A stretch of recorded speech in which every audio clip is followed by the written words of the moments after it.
So let's engage on this particular issue a little further. I have the NDC Member of Parliament for Garu in the Upper East region, Dr. Thomas Anaba. Doc, you're welcome to ChannelOne Newsroom. Thank you very much, Omar, and thank you for inviting me. Thank you for joining me in my consulting room. Have you missed the consulting room? I've missed it. Oh, you should go back. I want the vacation holidays to come, the break to come, and I can.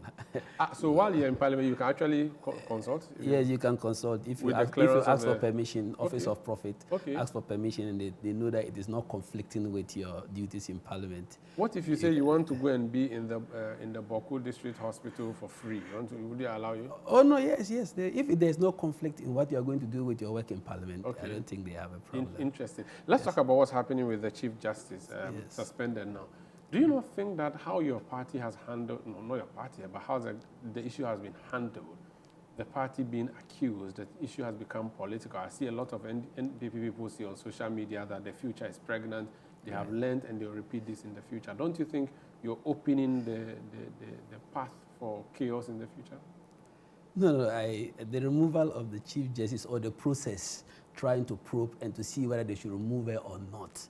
No one knows whether she will be removed or not for now. Okay. We only know there's a probe going on. Yes. Whether she'll be exonerated or she'll be finally removed, as of now, no one knows. So anybody who has already put the cart before the horse that they are working to remove her is committing an error. Simply because, one, it is not the government who initiated the process. The government or the president, as we all know, per the Constitution, only acted upon following the rules, the laws of the country. A petition was brought before the president, just like it was brought before Akufo-Addo. Then he kept it aside. It came to Mahama. Then he said, okay, let me push it to the group of people to look at it, to establish a prima facie, advising me to establish a prima facie. If there was nothing untoward, perhaps he would have said, there is no case, so I'm not going to push it forward. But once there was a case, it was imperative for him to set up a committee established by the Constitution. But the person against whom this case has been made, what is called a prima facie, what the lawyers call a prima facie, she said she's not been given that. She called a press conference and said it's not served on her. And so if I don't know what my crimes are, how do I defend myself? No, I don't think she can say that she didn't get a copy of it, simply because she responded to it before, and her lawyers got copies of it and proceeded. Some lawyers got copies of it and proceeded to the Supreme Court. Where did they get those copies? Besides, everything was kept in secret because it's not supposed to be aired for the public to see. But her own team members, her lawyers, her defendants were talking about it. It wasn't government who started talking about the charges or the allegations against her. It was her own lawyers and her own fans who came out to say that this and this and this is what they are charging her for. So who leaked it? It wasn't the government. But watching the proceedings thus far, would you say that there would have been a better way to handle it, or you still think that this is the best way, how it has been handled so far? Which better way than what the committee is doing? That is prescribed by the Constitution. We can't go outside what has been prescribed by the Constitution. When Charlotte Osei's case came to Akufo-Addo, what did he do? He sent it to a committee to establish prima facie, to the Chief Justice to establish whether there was a prima facie. And she established. Then he set up a committee for her removal, even though we knew some people, there were ghost names inside it.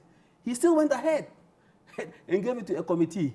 If Mahama refuses to send this, to put this thing before a committee to go into the merits of it, what would Ghanaians tell him? Somebody can even go and impeach the president for defying the Constitution. So I think that what the president did and what the committee is doing, they are going by the Constitution. Have you heard any of the committee members come out to talk? They said it should be held in chamber. It is being held in chamber. No one knows why it is being held in chamber. It's only the Constitution that knows why. The framers of the Constitution said that let's do it in chamber. And they are following that. If she comes out to blow out what she was charged for and start defending herself and then the rest in public, it's up to her to commit her contempt. Very well. And then let's see whether she will be somebody can also call her for committing contempt. Very well. Yes. Let's move from law to health now, an area that you have a lot of expertise on. Right. The minority is asking that the Minister of Health comes to brief the House on the situation in Legon. I mean, I thought that COVID was over until we heard now that UG has actually suspended all public events because of COVID-19. Right. Is it too early to call for that? No, it is up to the team in Legon who know the gravity, assisted by the Ghana Health Service, because there's a task force for COVID-19. Ever since it was formed, the task force still exists. And Ghana Health Service champions it, supported by the Ministry of Health. Okay. Once there is an outbreak and they think that there are significant numbers, definitely they will advise and take a decision. No, I'm talking about the call for the Minister of Health to appear before the House. Oh, as for the call for the Minister to appear in the House and that they should haul him to the House, I think it was too, let me say, they are making a storm out of a teacup. Really? Yes, they are making a storm out of a teacup simply because... Because the lives of people in Legon don't matter? No, they matter. And actions are being taken. You see, when COVID came in, we didn't understand it. We rushed to do so many things. And whether we did them well or not, at least it saved lives. That is it. Now we have a firm grip on COVID. One, so many Ghanaians have been vaccinated. Now the COVID, the variants that are moving around the world now are not that virulent, meaning that they don't cause so much serious illness in a person. And besides, because we have been vaccinated against, we have some amount of immunity, the spread is reduced. Because remember at first, it was that when one person gets it, every day he can infect 4 people. Now if you get it, you can infect 4 people in a day.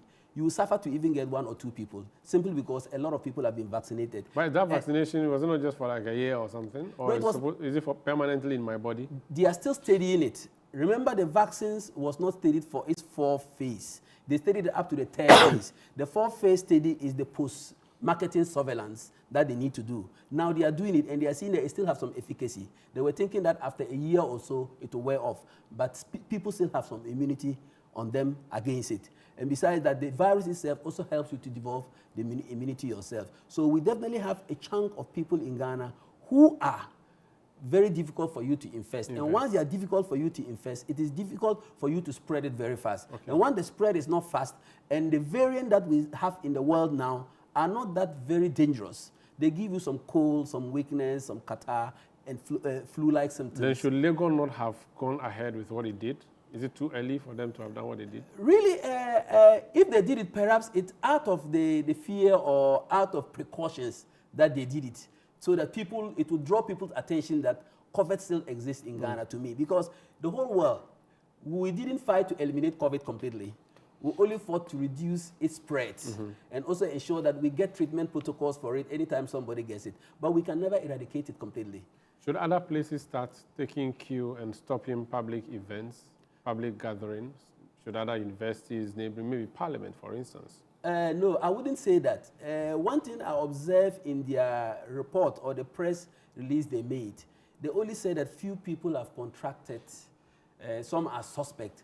In fact, they didn't state a number for us to see how grievous it is, for us to check the percentage of people in Legon who have the virus, who have contracted it actually. So they should have given us more details in the press statement, so that we'll see that, oh, if they said 700 people, 1,000 people have it, then we will know that there's a challenge. If they say, oh, 4 people, then we think that it is not that much a challenge. Because you see, the symptoms of the COVID is similar to some normal flus with the variants we have. So therefore, it makes it very difficult. Sometimes you suspect a whole lot of people that they have it, and at the end, when you really go and test, you see that most of them do not have it. Very well. So I don't think that the information was enough for us to go there. But I wouldn't blame them for taking precautions. They say a stitch in time saves 9. Yeah. So let them do it. It has awoken all Ghanaians to be aware that COVID exists and that people will start taking precautions and doing what we are supposed to do to prevent both the COVID and other flu diseases in the country. Okay. So. Thank you so much for joining us. That's Honorable Dr. Thomas Anaba, Member of Parliament for Garu in the Upper East Region. This is ChannelOne Newsroom on ChannelOne Television.